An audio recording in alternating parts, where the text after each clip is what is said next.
Virgin. Beauty. Bitch. Podcast.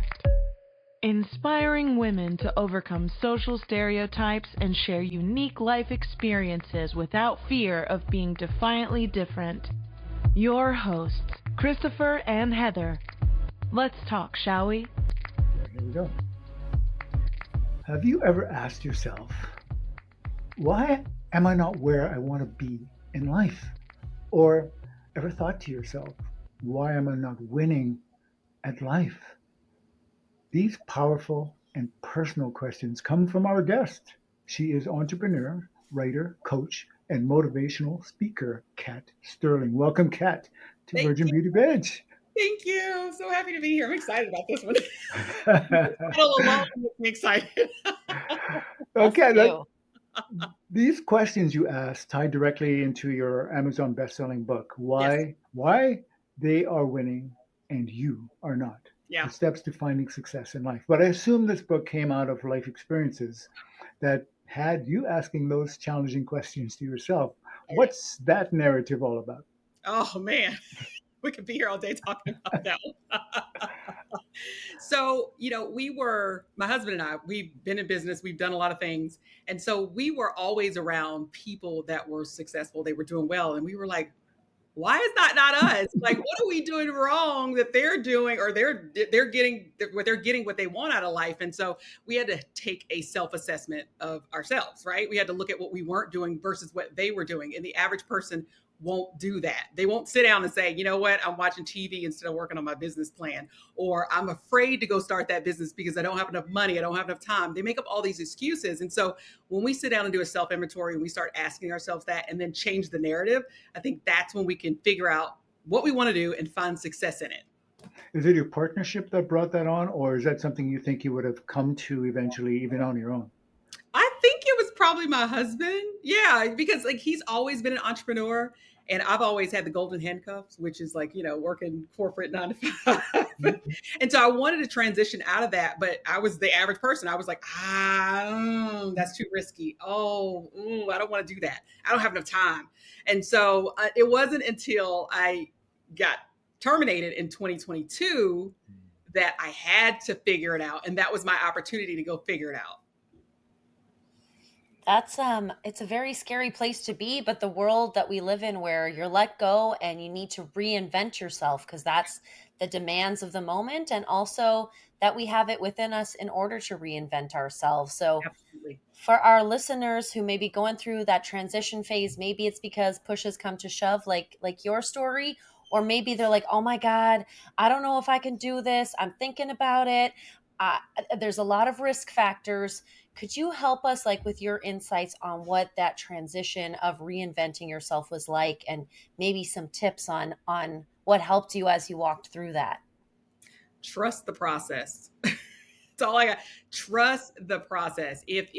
I always say, if you're in alignment with what you're supposed to be doing, sometimes the universe has a way of moving you out of places you don't need to be and into spaces where it wants you to be to fulfill your purpose. I think everybody has purpose in this world. And so sometimes you got to trust the process. Is it an easy process? Heck no. I was 43, I think. I was 43. And I had kids, I had a mortgage. When you're making good money, you have bills, you have a car payment, all these things. But I just had to trust the process. And you know what happened when I did that? We didn't miss any car payments. We missed no house payments. We missed no meals. We still kind of functioned. We had to cut back on some things, of course, but we still kind of functioned as status quo.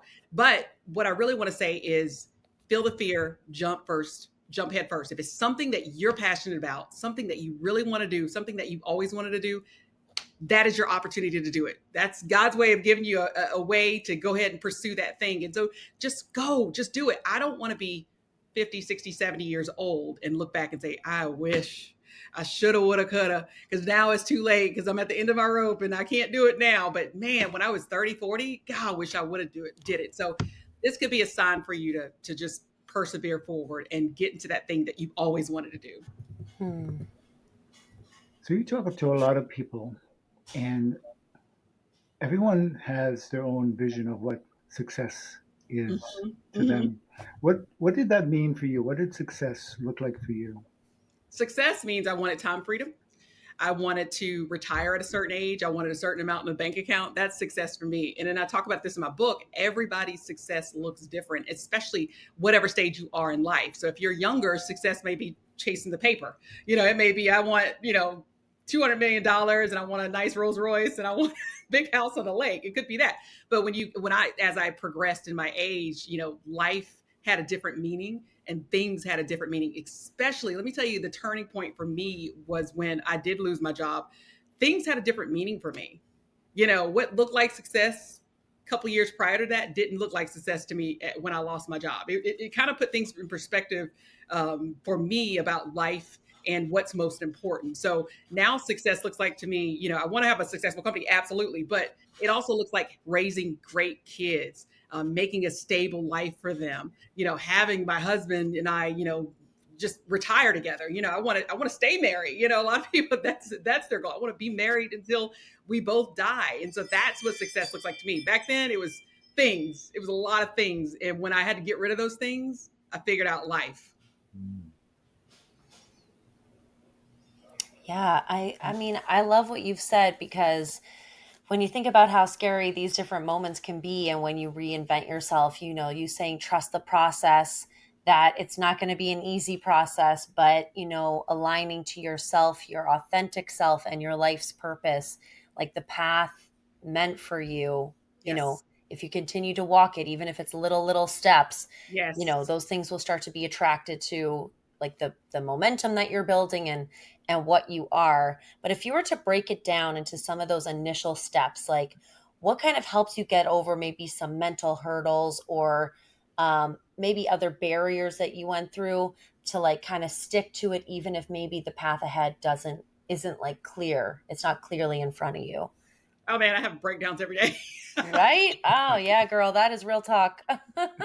It's still not clear, but what did Martin Luther King say? Take the first step. So when we started taking steps, people would come in our paths, or we would be aligned with money and resources. It was just the craziest thing. And so, as I said before, when you are aligned, I'm telling you, you take that first step and things will start magnetically coming to you like it did. Okay, so for example, we first started our journey, we didn't have a way to start our business. Like we were, I got terminated or whatever. And then the next year we thought about starting this business. We didn't have a way to do that.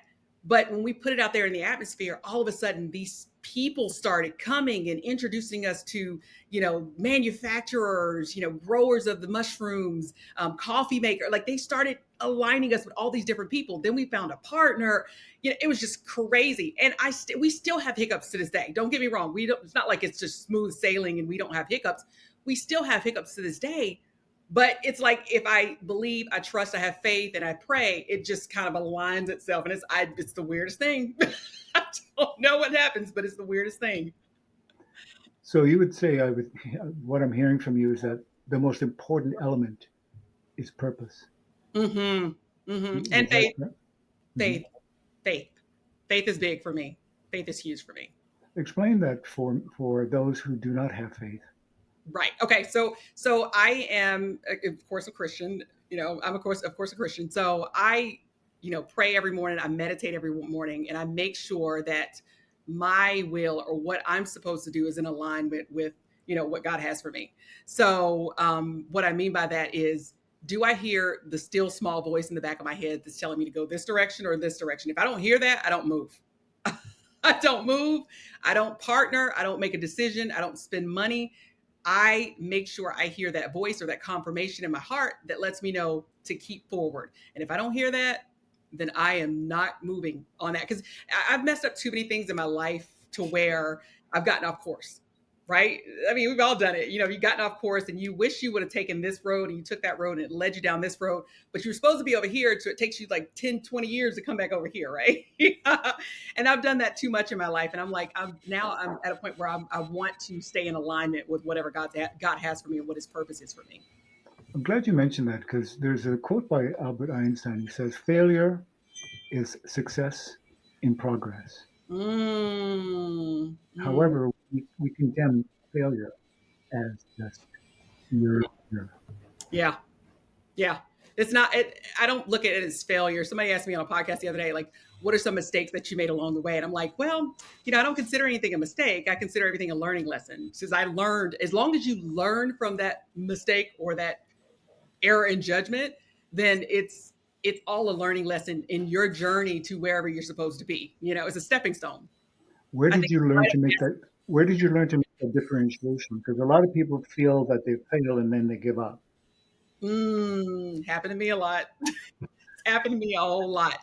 And as I said earlier, I'm like, at this stage of my life, I am committed to moving forward at all costs. I'm committed to staying the course because I've quit too many times. It got hard and I've quit too many times in my life. And I'm like, now I want to pursue something and I want to make sure I see it out, good or bad. I want to make sure I see it out before I just let it go and quit because I don't want to do that. I don't want to do that. I've done that all my life and the majority of us have. And it's not good. Like I said, we look back with regrets and we're like, oh, I should have did that. I should have continued that. What would have happened if I would have done this? I give an example in my book. My husband and I were doing wholesaling back in 2017. That was when the Atlanta market was so hot. It was so hot. I mean, you could buy houses here for like $10,000, $5,000. I mean, it was crazy. So I started wholesaling houses, properties. And so I was doing really, really good at it. I got really, really good at it. And, I had this one client that had 7 properties that I had under contract. And so right before, like a day or two before he calls me, he's like, I don't want them all. I don't want any of them. And I'm like, it's 2 days before we're supposed to close. What am I supposed to do? I can't find a buyer for all these houses that quickly. Like, are you kidding me? And so right then I lost my confidence because I was like, oh, I'm going to be embarrassed because the real estate agent is going to be mad at me. The seller is going to be mad at me. All these people are going to be mad at me. I just lost my confidence and I went and hid under a rock and I went back to work. And so I say to people, I'm like, it's going to happen. You're going to have these ebbs and flows. Things are going to happen. But if you stay the course, persevere past those obstacles that are going to come, they are going to come to knock you off your game. You got to keep going. You got to keep going because they don't last forever. It's a season a lot of times. You go through seasons. I'm sure you guys go through it in business. It's a season. And so once that season over, you're going to have more seasons, but there is a light at the end of the tunnel. When other people hear your vulnerability or each other's around, oh my gosh, this did not work out the way that I thought it was going to. And I don't know if I'm actually good at this thing that I thought that was going to be amazing for me. Like, it just helps, I think, to know that, bumps are absolutely going to happen, but there's a whole other, like you said, there's light at the end of the tunnel. Yeah. Yeah. And right now we're going through bumps in our business. Like, we're going through different phases. So we're having to shift. And so I think knowing when to pivot and knowing when to change your strategy, maybe that's not the strategy you take. Maybe you change your strategy. That's what we're in the process of doing, changing strategies because we're not going to give up. I'm not just going to give in and quit, but I'm going to change my strategy and see if I can weather the storm that way. Do you have mentors? Oh, yeah. Absolutely. I think that is the most important thing that you need, especially if you are going into entrepreneurship or anything. Even if you're going into leadership, you need a mentor. Absolutely. And you need a group of people that can give you honest feedback, just people in your circle that are going to give you honest feedback. Because, it's so funny because when I started my entrepreneurial journey, my friends were like, what are you doing? Like, go back to work. Like, I mean, they thought I was crazy. They were like, what the heck are you doing? Like, that's the stupidest thing I ever heard. You're going to get that. And maybe that's a season where you got to transition into new friendship and new surroundings because people will limit your thoughts. People will limit your beliefs and people will limit what you can do, what you feel like you can do on yourself. So they'll impose their limitations on you. So you really got to shift and get in a circle where there are people who are like-minded, who are going to help you grow, get mentors in the space that you want to be in. We have a ton of them. And they're people, I think somebody explained it to me one day. They said, you are at 50%, but your mentor needs to be at 100% because in order for you to get to 75, you got to have somebody that's going to stretch you at 100. And so you got to have those people that are doing way better than you or have been in your steps or have hit roadblocks and can tell you how to move out of it because your normal friends that aren't doing that can't do that. You're going to be on an island of one. It's so true, though. An island of one, because sometimes it's like when things are too risky, a lot of people just want, like you said, those golden handcuffs, and anything outside of that is like, oh, you've hit a roadblock. Well, see, I told you, you shouldn't have tried this. This is too risky. And you're like, okay, Yes. I understand that this is a roadblock, but what I'm needing is like, okay, we're going to pivot. Yes. We're going to see a different way rather than I told you so. Yes, but they don't understand that. They don't understand you. They don't understand any Mhm. of that. They haven't been in that walked a mile in that shoe. So they don't know. I mean, they'll never know if they don't step outside their comfort zone. So that's the thing. It's like, because I feel like, I have friends, but the friends that I had, I don't associate with them as much since I started this journey because I don't have anything to talk about, Mhm. Because what I want to talk about, they won't understand. So they're like, just go get a job. Right. So I'm like, it's an island of one. It's me and my husband. And I just sit alone and I think with my thoughts all the time because it's just an island of one. Mhm. I find that really amazing, especially if you're a child of someone like you and your husband, to Mm-hmm. get a different perspective on what it is your potential could be Mm-hmm. if you're not limited by what the system says you should be. Correct. So how do you hang on to that as a beacon for your children? Oh man, I take them to work with me. So we do a lot of like events around the city. And so a lot of times I take them to work with me and I tell my daughter all the time, I'm like, you can do whatever you want to do. You just have to follow a path. Like you have to really stick to your guns, persevere and work hard because it doesn't happen overnight. These kids today, they think it just like you become a hit overnight or you're going to go on YouTube and make a $1 million. And I'm like, no, so she sees me. I put her front and center in front of everything I do, and I make her see that I am here. I'm sticking it out, good, bad, or ugly. This is my life, and I want you to follow whatever path you want, but you got to stay with it and you got to work hard because it doesn't happen overnight. Doesn't happen Where overnight. where does that come from? Because I think most parents feel that they have to be perfect in the eyes of their children. Not when they become teenagers. I mean, every day it's a love hate relationship. It's like I think she thinks I make a lot of mistakes, but you do the best you can. We're not perfect. I mean, I recognize that. I'm not perfect and I make a lot of mistakes. And I try to instill in her everything that like I said, I don't like to say mistakes, but everything that I wish I could have did differently, try to instill it in her now. So hopefully she won't make the same path. You know what I'm saying? She won't have the same roadblocks. But these kids, they just have a mind of their own. I mean, you gotta just kind of let them go because a lot of them it goes in one ear, not the other, and they think we're stupid. They think we haven't lived life. And I'm like, Sophia, I've lived. I'm 45 years old. I've lived. She doesn't think that. So So true. I mean, I feel like with each generation, in some ways, you try to embark your own wisdom, and in other ways, they're like, they got to find their own way and their yep. own path and hit their own roadblocks. And then one day be like, oh, shoot, mom might have been onto something. She wasn't my mom. I can't complain. That's exactly how it was with my mom. I didn't learn those lessons till I was over, like, well in my 20s. And then I was like, oh, man, she was right. And I don't want to go back and say she was right because she was right. Right? Oh, I remember that too. I'm like, oh, dang it, she was onto something. So true. So true.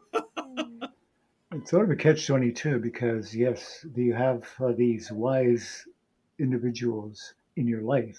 Yeah. However, your learning has to come through experience. Yes. So yes, you're going to ignore the sage advice you get Yes. because you have to walk down that path and trip and fall and break something before you learn. Absolutely. Absolutely. A lot of times we don't want to listen to the advice that comes from our inner circle or our friends or our parents or whatever. So, like, for example, like my husband would tell me stuff all the time. And I'd be like, that's not true. No, I'm not listening to that, whatever. And then all of a sudden it's like, okay, he was right. So and it's vice versa. He does the same thing to me. So it's usually the people like that are right next to you that you deny the advice from the most. They're crazy. I we love to ask our guests, Kat, are we these three names in the title of our show? They mean a lot to different people, especially to women. And some of them even have had their own journey with the word over time. But is Yes. there one of the virgin, the beauty, and the bitch that brings something out in you that you'd like to share? Well, I've been called a bitch many times in my life. Same, girl. Me too, girl.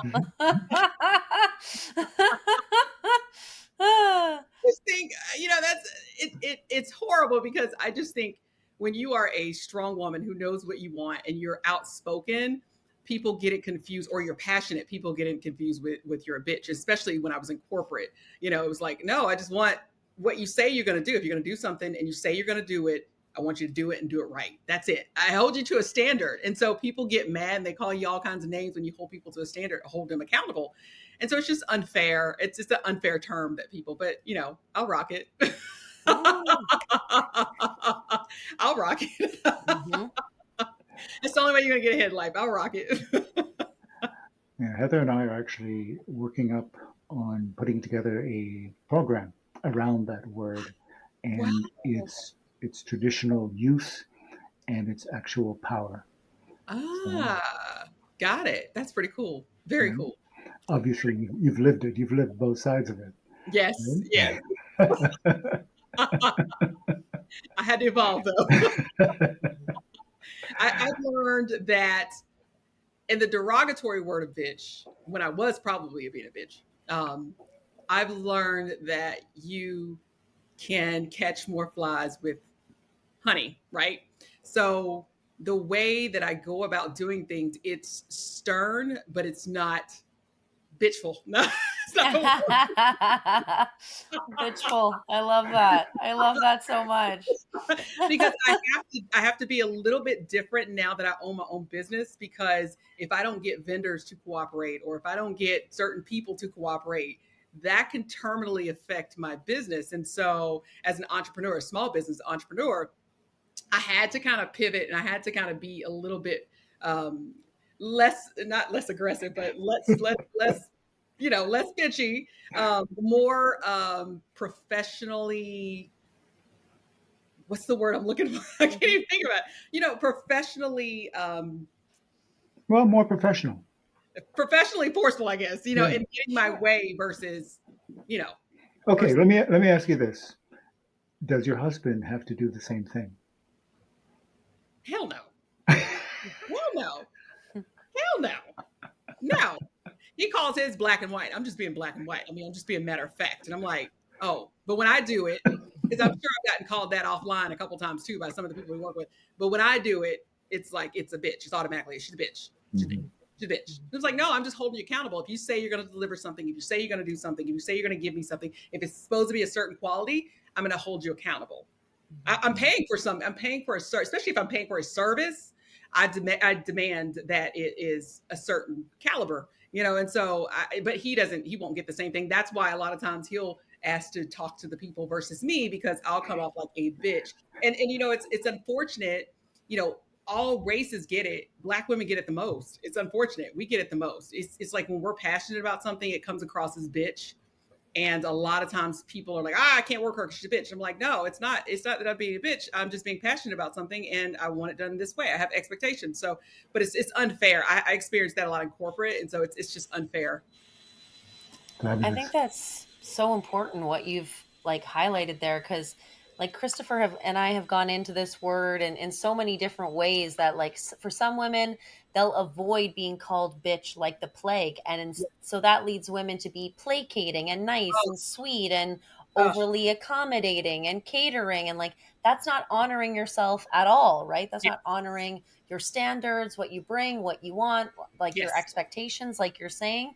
But I appreciate what you've said with like intersectionality of different races and how like women are perceived to be bitchy when men are, being assertive, let's say. yes, But then that much more for like different types of expectations based off of race. yes, um, and so like the purpose of this program that Christopher and I are putting together are to not throw the baby out with the bathwater when it comes to how people perceive the bitch, but what yes, are the powerful points that she only that part of yourself bring to the table because you're not going to accept anything less than these standards and expectations that you've set, showing up in your authentic self and being able to communicate your needs. So, but we do have some fun little play on words around different types of the bitch that exist, and how they interact in the world. So I'm really looking forward to the program. That's awesome. That's awesome. Yeah, let me know about it. I'm looking forward to that. That's awesome. You know what's funny though, too? Why you go? Let's go back to that. So it's so funny because I could say things in certain meetings, and I'm like, okay, people looking at me like I'm crazy. But somebody else said the same thing, and it was just like, you're gonna let them say that in public? Like, oh my gosh, and they didn't get fired or written up. Oh my gosh, like it was just such a stark transition of who could say what could be done in different meetings. I was like, wow, this is crazy. There really is a difference. There's a difference between sexes, there's a difference between races, there's a huge difference. It's a gap. There's a gap. Absolutely. And there's also establishing a standard for yourself. Yes. As well, that when you say something, it's taken differently than when someone else who hasn't established that. Absolutely. Right? Absolutely. Yeah, no, we are really, really looking forward to this process of putting this together. So thank you for throwing some coal into that fire. Had ignited. Tell us a little bit about what you do and how people can connect and take advantage of what it is you have to offer. All right. So I run a business. It's called Nuspira, Nuspira. We have mushroom coffees. We also have a detox drink, and we have a liquid vitamin. So we can be found on www.nuspira.com, or you can see us on TikTok Shop, Walmart.com, or Amazon. Nice. And your book, come on, don't forget your book. Yeah, sorry. Why They Are Winning and You Are Not, the Steps to Finding Success in Life is on Amazon. So you can get on Amazon as well. Thank you. I forgot about that. Kat, this is wonderful. You are just such a vibrant spirit. It's wonderful to talk to you. Thank you. Thank you guys. You guys are amazing. Thank you. Thank you so much. Thank you so much. Thank you so much. Yes. And you have been listening to The Virgin, The Beauty, and The Bitch with the Bitch program. Hey. Find us, like us, share us. Please bring your friends. Let's have some fun. Come on back.